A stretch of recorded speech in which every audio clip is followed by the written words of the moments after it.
நையாண்டி, சம்பந்தம் இல்லாத பேச்சு. அப்புறம் என்ன சோஃபா மாடல் ஆட்சியா? அது என்னன்னு புரியறதுக்கு எனக்கு ரொம்ப நாள் ஆச்சு.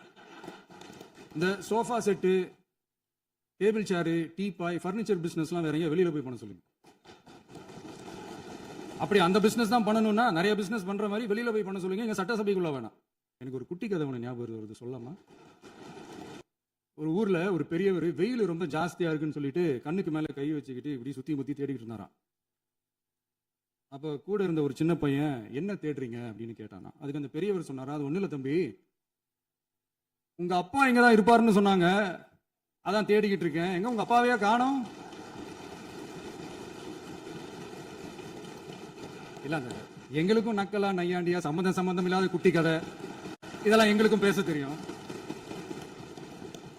அந்த கதையில பெரியவர் அப்படி சொன்னாராம், தப்பா எடுத்துக்காதீங்க. அந்த கதையில பெரியவர் அப்படி கேட்டாராம். அதனால யாரும் இங்க டென்ஷன் ஆக வேணாம். போயிட்டாங்க, பேசலாமா? நிறைய உங்க கருத்துக்களை நீங்க முழுமையாக மன நிறைவோடு பேசலாம். டிவியில பார்ப்போம். சரி,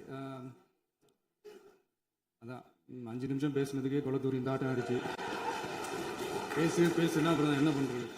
மிக எதிர்கட்சி தலைவர் பேசும்போது நிறைய பேசினாங்க. அதுல ஒண்ணு மட்டும் அரசு சொல்றதா நினைச்சுக்கிட்டு நம்மளை இன்டைரக்டா ஈவில் அப்படின்ற அந்த வார்த்தையை யூஸ் பண்ணாங்க. எனக்கு ஒன்னே ஒண்ணுதான் சொல்லணும்னு தோணுது. ஈவில்ஸ்னு டெவில்ஸ் பேசக்கூடாது. அவங்க இருந்திருந்தா ஒரு ஆக்ஷன் பண்ணணும்னு எனக்கு தோணுச்சு. எல்லாரும் போயிட்டாங்க. இல்ல பர்மிஷன் பண்ணலாமா? இப்பவும் பண்ணலாம், ஒன்றும் தப்பு இல்லை.